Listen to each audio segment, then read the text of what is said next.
Hey guys, and welcome on into the next NHL season preview show.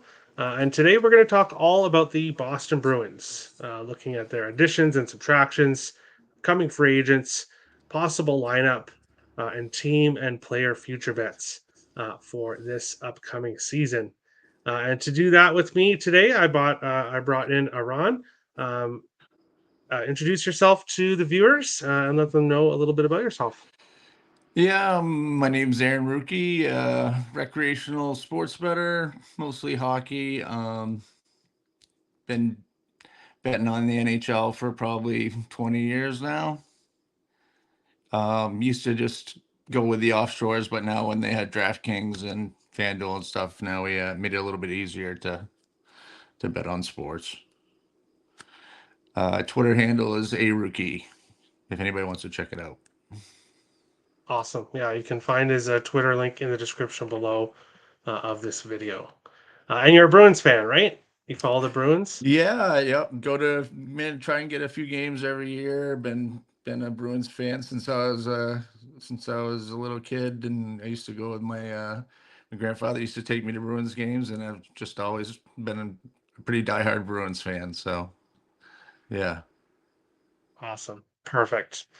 Well, we will get right into it here, and we will start with the additions and subtractions list. And Boston's has a pretty big list here. When you look at additions and subtractions, of course, they still have one big free agent, or sorry, one big player to resign in Jeremy Swayman. So he is to be determined, but I would be shocked if the Boston Bruins traded him now. I think it's just a matter of time of when he resigns. But I'll start first with this segment here, and as I always do, I'll start with the subtractions. Right off the bat, Linus Allmark traded out of Boston to Ottawa. Jonas Corposalo coming back um, in the deal. And it's a bit surprising with Corposalo's contract, with the length of his contract. I was kind of a bit surprised that the Bruins would do that trade for Allmark. Jacob Lauko sent to Minnesota. Vinny Lettieri coming back. So a depth move there. James Van Riemsdyk leaves Boston. Mac Rizlik, Jake DeBrusk, Danton Heinen, Jesper Boquist, Pat Maroon, which is a depth guy, you can replace him pretty easily, and Kevin Shattenkirk. So quite a bit of players that were full-time guys on this Bruins team last year are gone. When we look at the additions, of course, replacing Allmark with Corpusalo, um, Jordan Osterley to help, and Nikita Zodorov to help with the defense, with the guys they lost there. Elias Lindholm is the offensive forward brought in.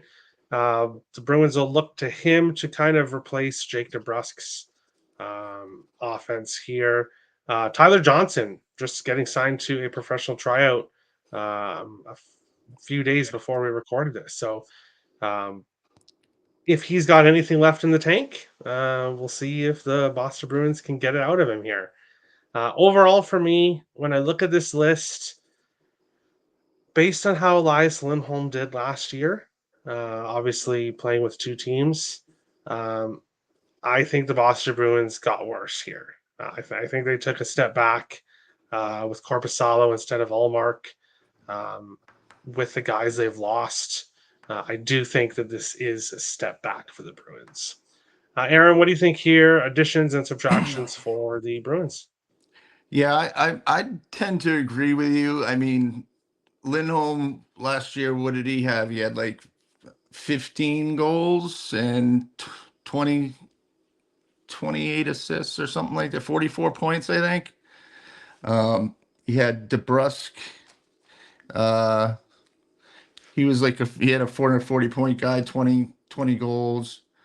Um, yeah, I don't know about the length of the contract. 7 years, 7.75. If Elias Lindholm get back to like his 21-22 season where he had like 82 points, then maybe they might be a little bit it might be a little bit better of a trade off. But another one, Anton Heinen, losing him. Uh, his contract wasn't that expensive, you know what I mean? So he's producing and still was didn't cost as much. So yeah, I don't. I think that they did get it. It'll be. I think they're trying to get to be like a bigger team now. You know, they bring in some bigger fourth liners. Zadarov's another big guy. I just think they're trying to get back to the big Bruins, big bad Bruins type of hockey. Awesome. We will move on along to the next segment here, which is upcoming free agents. And right off the bat, when I was making this, I noticed, well, of course, Jeremy Swayman has yet to resign. It's possible he signs a 1 year deal, and then he is once again an upcoming free agent. But as of right now, no goalies to worry about with Corpusalo signed long term and Swayman not yet signed. The two defensive guys there, I think, are replaceable. So I don't think it's a big loss if you lose either of those guys. I think Mason Lohrei will most likely get re-signed as an RFA. Then when you look at the list of forwards, I'm sure Trent Frederick is a guy the Bruins would want to re-sign, especially if you're right, if they're trying to be the big bad Bruins. Keeping Trent Frederick makes a lot of sense. Brad Marchand, I would be shocked to see him go anywhere. It's just a matter of how much longer he wants to play. I think, and determining if he comes back. Morgan Geeky and RFA. I think that is one of the last guy here on this list that I think is kind of important for the Bruins to resign. You want to have these young guys. Maybe he's not so young anymore, but he's still got some offensive talent, and I think it would be a good guy for the Bruins to resign. What do you think here about this list? Not a whole big list compared to some other teams, but quite a bit of forwards coming up here in the next year. Who do you think the Bruins should resign, and who would you be okay with them letting go? Yeah, I hope they resign. Resign Mason Lohrei. He really impressed me last year. He's still young. Seemed like he's really smooth skater with the puck. Um, Marchand, I mean, I don't how much longer he's going to play. I guess he had like 3 surgeries this summer. He just started practicing like 2 weeks ago. He had like a sports hernia, his elbow.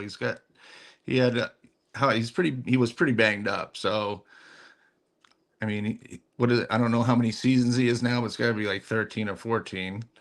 Um, Hopefully they re-sign him and he gives him a couple more good years. Definitely would like to see him re-sign Trent Frederick.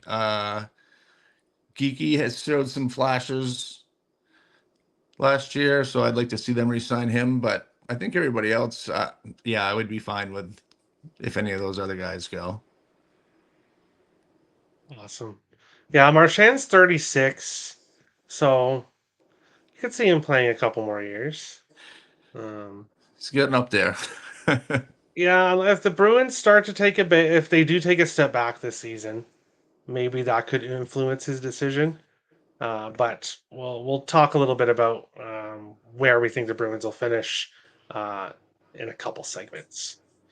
We'll go to the next one, and I'll let you start here with this one possible lineup. So this is based on what depth charts have the Bruins lineup looking. Of course, Jeremy Swayman has not yet been signed, so most likely he will be the starter. But as of right now, he's not signed. So Jonas Corpusalo is, as of this moment, the starting goalie until something happens with Swayman.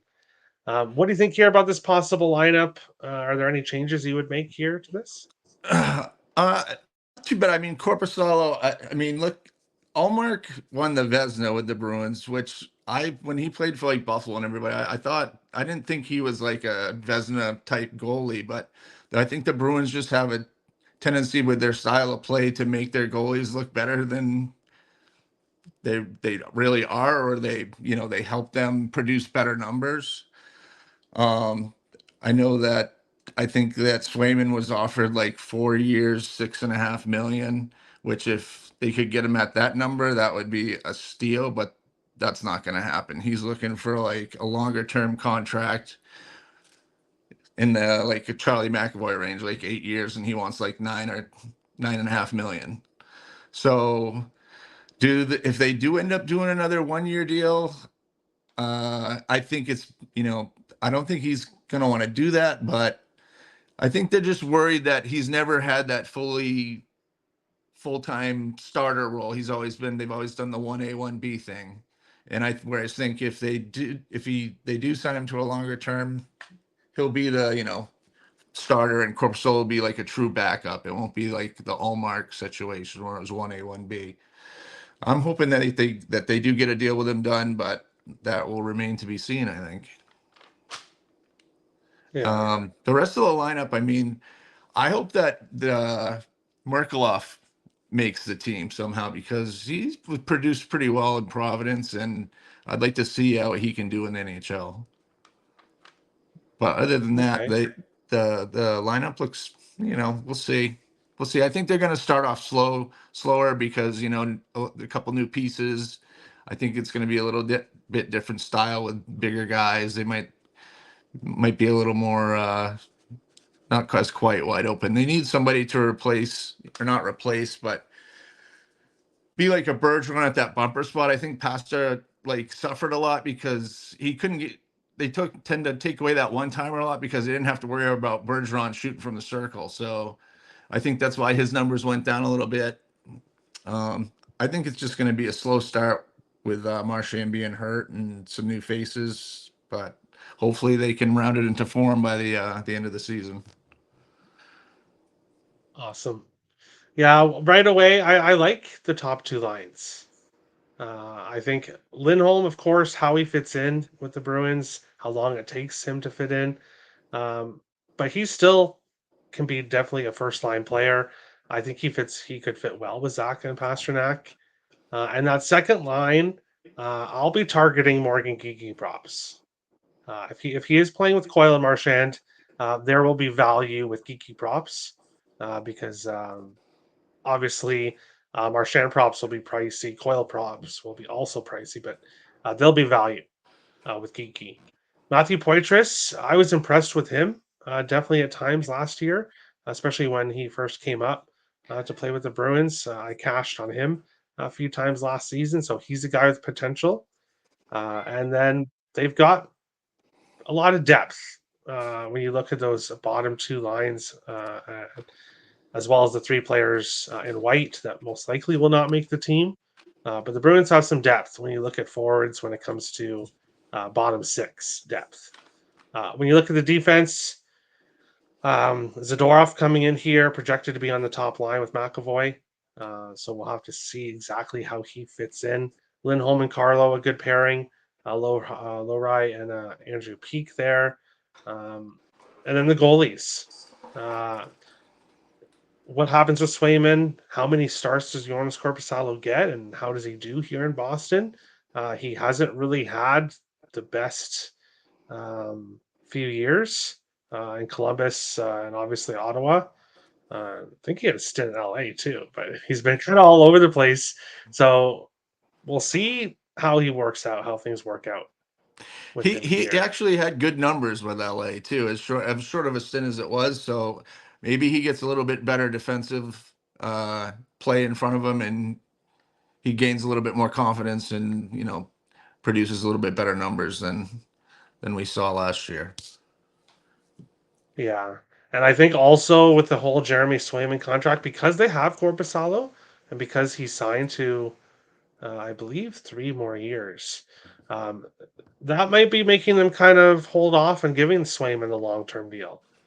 So obviously, what happens with Jeremy Swayman is a huge factor. But we are recording the show before any news has come out. If I waited to do every show, then I'd be waiting a long time because there's quite a few teams that have some restricted free agents. Detroit, who we're going to be talking about in a couple days here on the channel, they have 3 guys including 2 big pieces that are RFAs and not yet signed. So teams have some work to do, and one of them is Boston. We'll go to team future bets here, looking at the future bets for the Boston Bruins this season. And win Stanley Cup, for me, I do think Boston's going to take a slight step back this year. They're in a very tough division. And I do think, like you said, with Marchand maybe not being 100% to start the season, and with new guys coming in, chemistry, um, with the Swayman question marks, I just can't pull the trigger here on Boston. But people have been predicting for years, the last few years now. Boston's going to fall apart. Boston's going to be out of the playoffs. They're done. They're old. There's no like oh my god, I'm totally blanking on his name. The cap, Bergeron. There's no Yeah. Bergeron. They're gonna fall apart. They're done. And what have the Boston Bruins done? They continue to be there. So I'm not going to underestimate this team. Um, I can't pull any triggers here on future bets. Looking at the point total, it's 99.5. The Bruins had 109 last year. So do you think they take a 10-point step back? I'm not quite sure.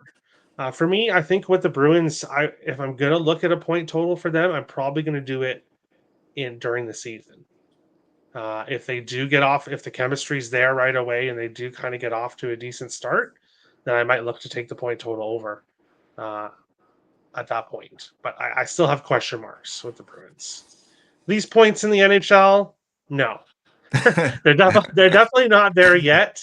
We There's a have lot San better other Jose. teams we can discuss about that, but that doesn't fit the Bruins. But um, what do you think here? Team future bets for the Bruins. Does anything catch your eye here?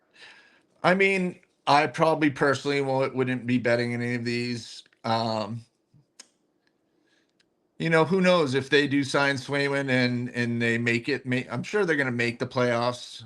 I would. I mean, but I'm not going to bet minus 240. So, um, you never know. He could get. He could get a ride a hot goaltender, and then I think they're trying to build more for the playoffs because they're getting bigger on the fourth line. They don't want to be pushed around as much, and a little more grit. So if they do make the playoffs, then anything can happen. But yeah, none of these would really interest me, honestly, except maybe win the division at plus 500. Awesome. Yeah, the Bruins were right there last year. They lost their last couple games and they finished only a point behind Florida. So they were very close to winning the Yeah, and I division. think Florida's taken a step back this year. Honestly, they lost a lot of pieces. Yeah. And of course, winning the cup, once you win the cup, it's tough to repeat that next It's year. definitely tough to It really repeat. is. Looking at player future bets here, quite a few players listed here for future bets. I'll kind of list what they had last year and give my thoughts here on it. So, Marchand had 29 goals last year. He had 21 the season before that. And then basically the last 6 seasons before that, he was all around 30 or over 30 goals. So, um, 29 last year, not horrible for him, but could possibly be taking a small step back here as he gets older. A total of 67 points last year, 67 the season before that. He played 9 fewer games in 22-23 than he did. He played a full season last year, all 82 games, and had 67 points. So his point total is at 68 and a half, 26 and a half goals. Neither of those really interest me. David Pastrnak, 47 goals last year, 61 the season before that, 40 the season before that. So he's had the goals the last 2 seasons, 82 game seasons for Pastrnak. And when you are looking at a player to bet their future player props, you do want someone that has been healthy more often than not. 110 points last year for him, 113 the season before that. So he has hit the 108.5 point total in back to back years. Um, the issue, though, is that is a lot of points. And if you do think that Boston might take a small step back, and if there's a possibility Pasternak misses 5, 6 games during the season, well, then you've lost in that case. So, Charlie Coyle, former Minnesota Wild player, 25 goals last year, 60 points last season. So the point total has some value here. And Coyle, he's played 3 full seasons in a row, or 3 seasons in a row, 82 games each year. 44 points in 21-22, 45 in 2023, and then 60 last year. So Coyle did have that improvement last year. And really, looking at that line he's on with Geeky and Marchand, I would potentially look at Coyle over points. I think that would be a good look. Maybe Elias Lindholm doesn't work out in that first line. Coyle gets some opportunity on that top line. That's a potential. That would be a reason to look at his point total over as well. Lindholm, 68 and a half points. Obviously, played for 2 seasons, 2 teams last year. Didn't hit that. The year before, he had 64 points in 80 games played with Calgary. So, again, he didn't hit his point total. Is he going to play a full season? How does he work out with the Bruins? Too many question marks for me to bet Lindholm points. And then Jeremy Swayman, it's tough for me to look at his win total and to look at a bet on the Vesna for him when the fact is that he's not signed yet. I would have to see him signed before I would look at either of those bets. I'm assuming if he didn't play that the wins would be void, but don't quote me on that. I'm not sure. So that's again why I would not want to bet that in case something does happen there. Vesna plus 600 does look good if he does play and he plays like he has last few seasons. He could definitely, and with the way the Bruins play with their defense, that could be a good look. And the Pasternak, Rocket Richard plus 500.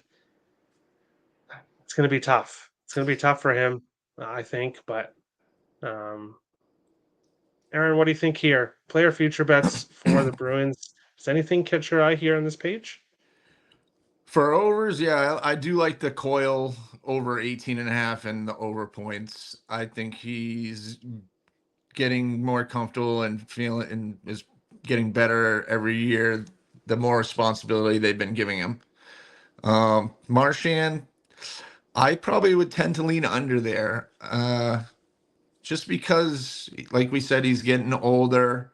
Um, who knows if he gets another injury and then he's out for 5, 10 games, you're going to be hard pressed for him to reach that number. So, yeah, out of all those, the Coil look is the most appealing to me. Swayman Vesna plus 600. I don't know, for a Vesna price, that doesn't seem like a lot. He must be one of the favorites. I haven't really looked at that Yeah, he because definitely that seems is low to one of the me. favorites. Um, Yeah, he's definitely one of the favorites. yeah. So yeah, I think out of that whole list, I'd really like that Coil look. Awesome. We're in agreement then. And that's it. That is the Boston Bruins preview show. Anything else you want to say here before we end off the show? Go Bruins. Let's go. There you go. Everyone, give Aaron a follow. His Twitter link is in the description below. So make sure to go give him a follow. Thanks for coming. Thanks for talking about the Bruins. And we'll see. Again, there's going to be people saying that the Bruins are going to take that big step back that they're supposed to have taken the last 2 years.